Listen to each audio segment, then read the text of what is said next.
Nirmala Kenyam kanas dialin kon tin lenka ruashni kanur online TV. Bia Kamal Nirmala Kenyam.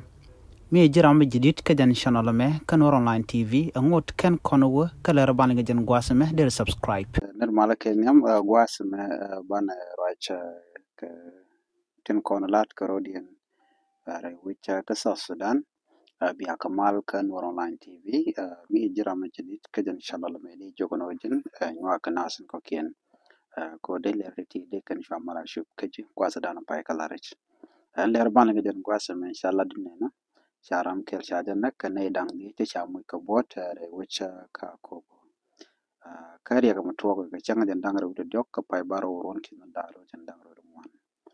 shala re ne kwasa men shwete ka ngang no mudi de re wika jongle state ka ko ba kanti ka kor ke mi cha shiram kel chelu ka ne dang di cha te shamu ka bot den kwasa mo wa kor mo tokre tok ka suk ndire ya ka ko bo krunwa ngang no mo tok me chi chien tut community ma jor pin ka do pa misal di missionario jor pin re ko ka me gor ko brek ba tok nyu no wa che te ke ral mi che tok ngwa samo re wi ka ko bo ko do dan chi mo chor lat ke jam eno charo je me cha jalat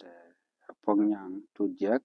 ramdan la kwero ka ko ben wo shirala mo tok ka to ka ja jan ta dan chali no chete ka ngam nom ti chiro den la ran ni no murai kon ka ta mal kare ka ko ba te ka mal won mala gu ni won ka kwiring den kon la to ka kwi jaba ko jaba ki mor le ne kan den kon den kwala gan rai witin ni no re kan ni bombo dum do che gor no dong de kan ni ki de kan ga kam ne ken ko kan ti te kan kon ten yar ka ten yar kan wari mi shungan kel mane ken gona ken yal te katen direction content church kan wari de ka caption ko dong de ko na karodian na mo che dia chong jele dan di lenga men wo sharam ke cha ne dang di jam ko bot re ngak nom ko no more to ka ko